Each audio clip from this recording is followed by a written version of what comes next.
Now I'm going to introduce to the next part of this, I'm going to introduce Surya Ramchandran. As I mentioned, he's going to talk very much about the high Himalayas, the territory of snow leopards, but of course a lot of other wildlife.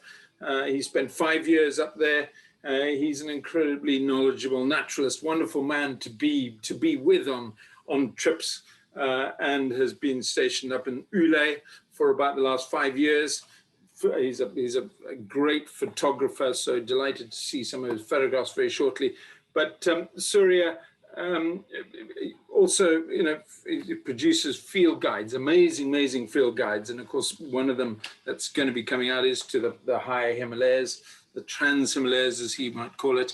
That's going to be coming out soon. But let's go to Surya. And Surya, thank you for talking about the high Himalayas, even higher than parts that we've seen already. Thank you. Thank you so much, Julian. I hope I'm audible to all of you. Thank you for having me, Julian, firstly. It's quite strange for me to be talking about Ladakh because I'm currently in Jaisalmer in 50 degrees heat and looking for reptiles in the sand dunes. And talking about Ladakh from here is seriously, it's a first time thing that's happened for me, and it brings back a lot of beautiful memories of the place.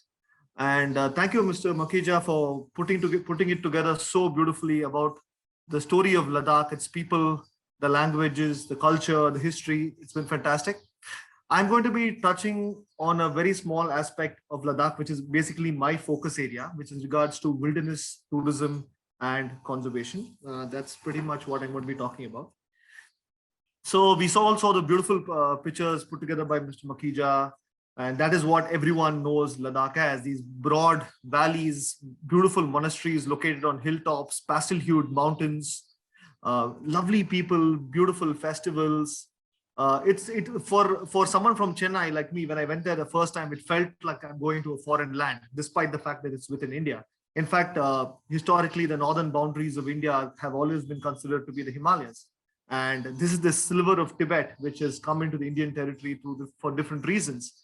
And it is a truly magical land, as the topic of today's talk mentions.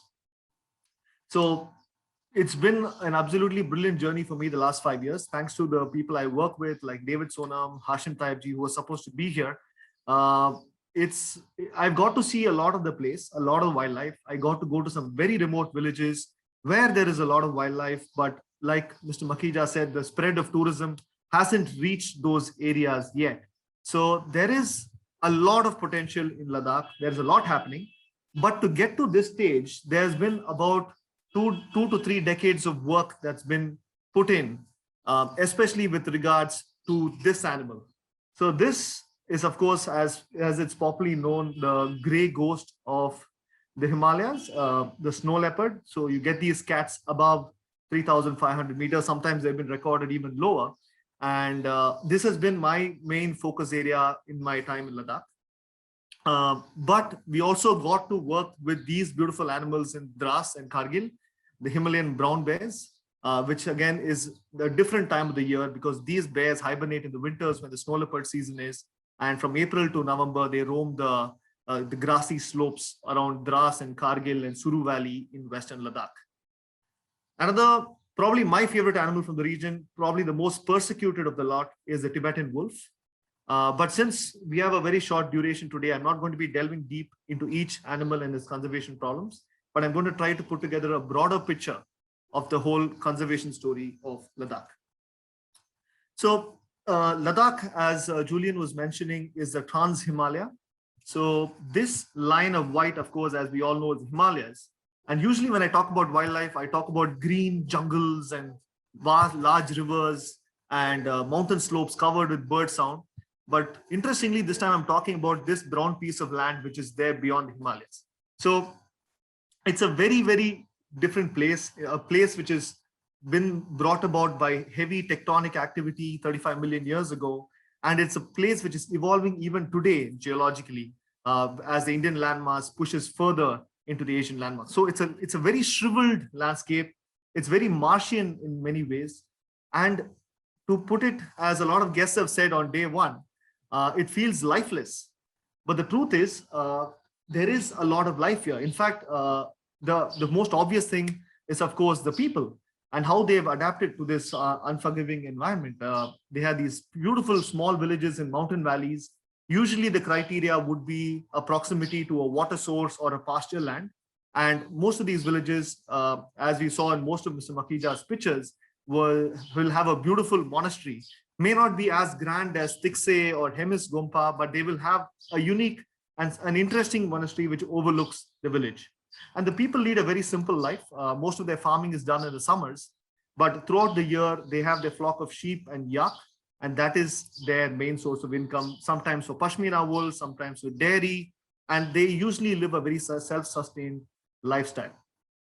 So like the people, the wildlife is also adapted to this incredibly extreme environment. So this is a view of Ladakh in the summers in the mountains near, if I remember right, near Hinaskut. So this is a view of Ladakh in the summers, and this is Ladakh in the winters. So you can see it's very extreme and still very dry, which is why it's called a cold desert. It doesn't have the wetness that the Himalayas has, because most of the precipitation and the wet clouds are stopped by the high Himalayan peaks. So the Trans-Himalaya is essentially a cold desert which feels lifeless. But the reason it feels lifeless is because the animals have adapted so well to this environment. So in this picture, we have, as you can see right in the middle, there are two snow leopards, two males, which were coming down to a carcass. And despite the fact that it's a treeless environment, we can see how beautifully they blend in. And this is true not just for the snow leopards, but even for most other wildlife. They have evolved beautifully to blend into the landscape.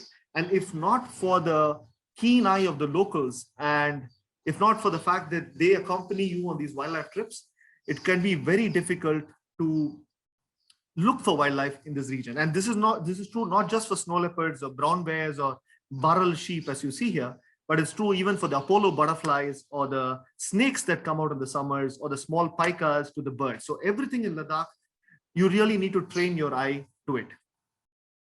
So Ladakh, as we know it, was 95,000 square kilometer roughly, if I remember right.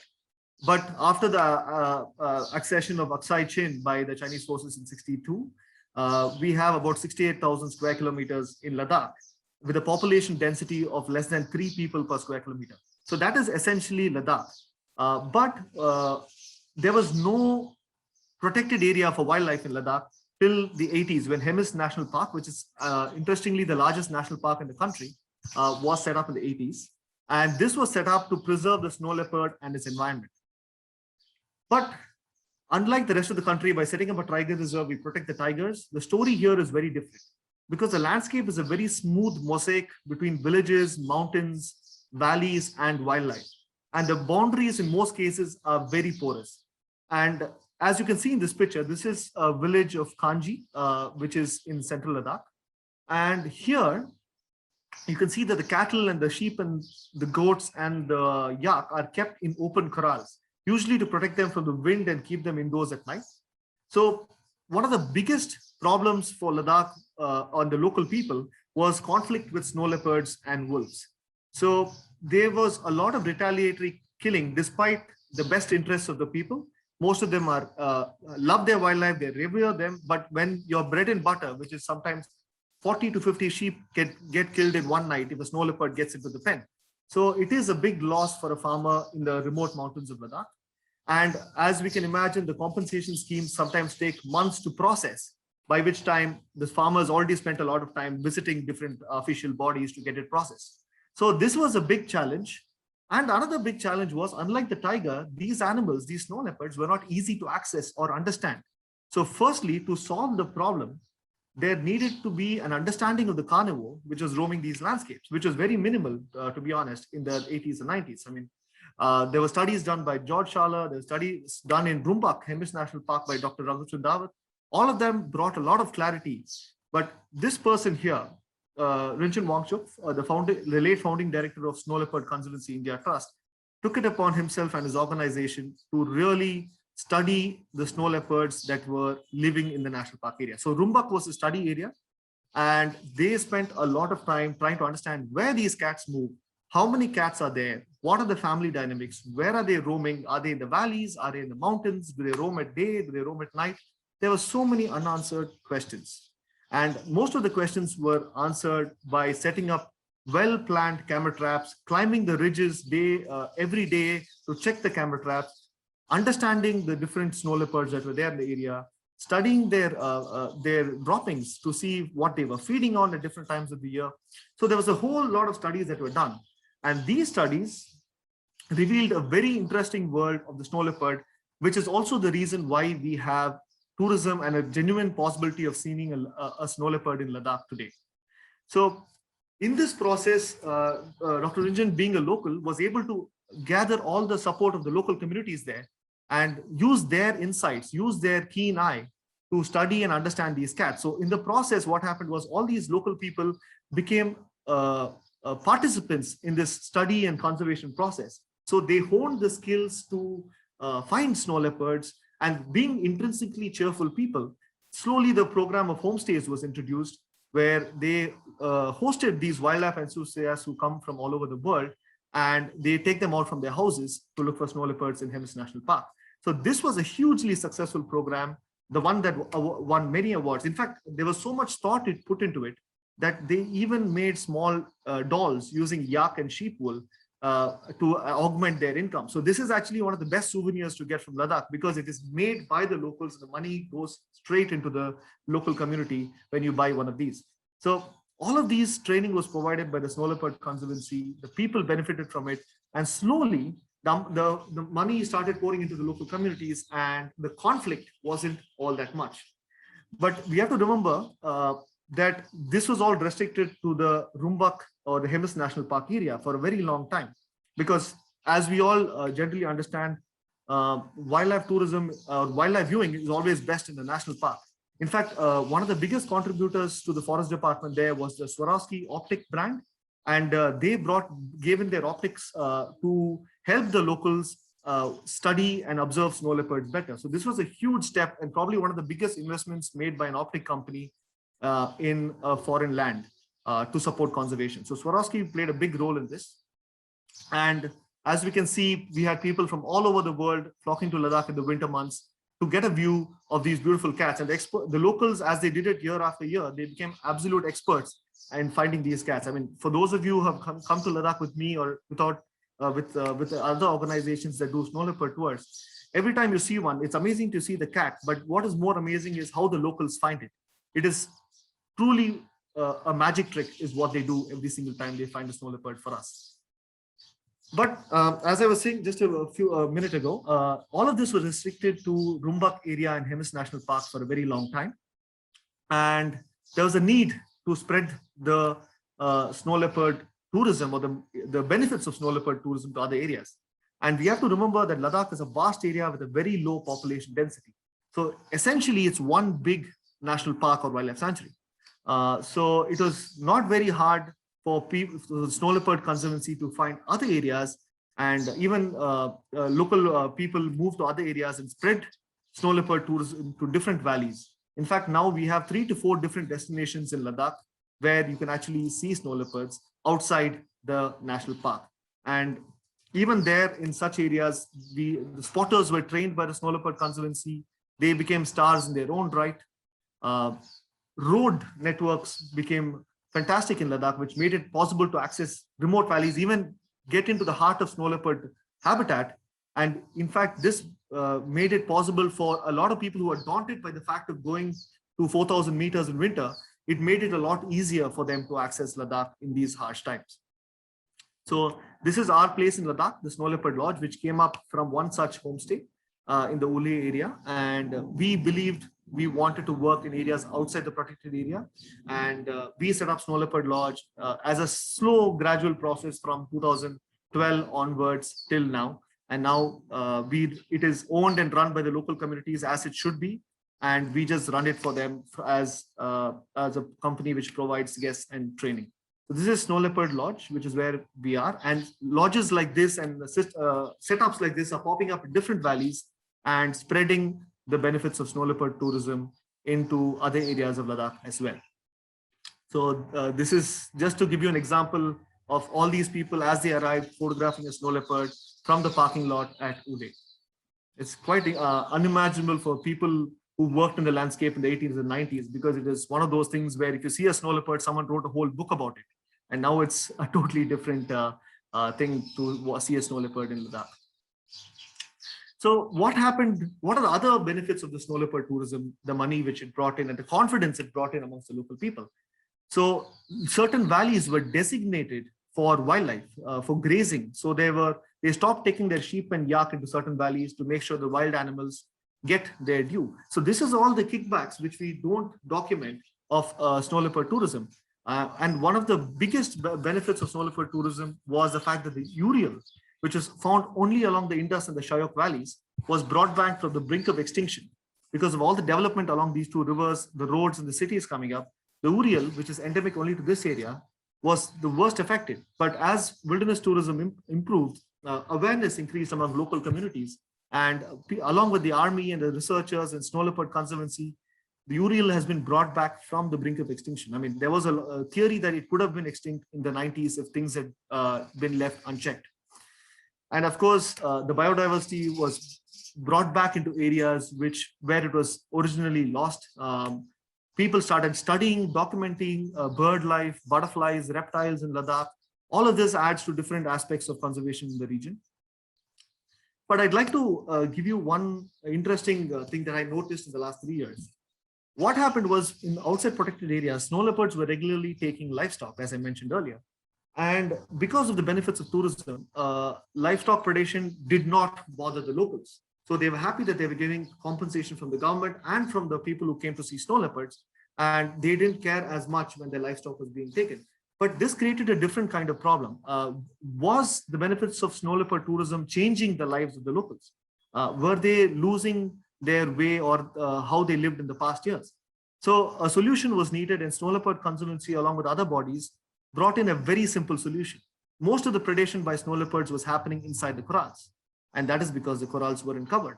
A simple thought of providing the villagers a wire mesh and some wood to build this without building it for them, so that they become half the investor for their own protection and the other half and the support was provided by the conservancy. What this did was it reduced, if you can imagine this, 95% of the conflict. And snow leopards went back to hunting wild prey because there was wild prey, but it was just an easier target to get to the livestock. So now simple tweaks like this, that's conservation tourism, and conservation is always about adapting. It's an evolving process. And a small shift in the mindset like this, or the application of a small tweak like what we just heard, can go a long way in making the whole process very meaningful. So we've been talking about snow leopards. We spoke a little bit about brown bears and wolves, but there's many such iconic species in different parts of Ladakh. The otters of the Indus Valley, the Pallas's cats in Hanle, the black-necked cranes that breed in the high altitude marshes, the Eurasian lynx, which we know very little about, which is found in Nubra and parts of Zanskar and parts of Hemis National Park. We don't know anything about these animals in Ladakh, and we know that they're being regularly persecuted because for some strange reason, people seem to be okay with snow leopards now, but the persecution felt by these animals and wolves and brown bears still hasn't changed much. So we have a long way to go to tackle the different conservation issues in different parts of Ladakh. It is not one region, but it's many people, many different regions, each with their own problems. And we also, of course, have the borders with China and Pakistan, which cross-border conservation has always been a difficult task world over. The Chiru migration has been hampered big time by erection of fences and battle lines. The feral dog problem, I mean, everyone, even my friends who go to Ladakh say, oh, these bushy dogs, especially the ones from Chennai, my friends, when they go there, they don't realize that the dogs are spreading everywhere. There is food availability because of a lack of good waste disposal systems. Army camps become hubs for dogs, hotels become hubs for dogs. And suddenly in the winters, when the tourism stops, at least the majority of the tourism stops, the dogs start looking for other sources to fend themselves. And what happens is their numbers increase, they hunt wildlife, they hunt urial, they hunt kiang. And this documentation, and this animal is called a kipshang by the local community. It's a wolf dog cross. And I've been seeing more of these than pure wolves in Ladakh. and which is a very, very alarming situation, because we don't know whether we're going to see wolves in the near future. Especially a lot of persecution, killing of wolves is happening, and the few wolves that are left are mating with dogs, and this cross is coming across, and we are losing the pure DNA of the Himalayan wolf. So there is a multiple layers of conservation problems in Ladakh still to be tackled. But having said that, we have come a long way, but there is a long way to go. It's not a process which only the locals can do, or the NGOs or the forest department. It involves everyone. It involves all of you who are listening. It's about how you perceive the destination, how you sell it to your guests, how you can contribute every time someone goes over there. A lot of these factors come together in hoping for a beautiful future for this trans-Himalayan landscape. Thank you so much.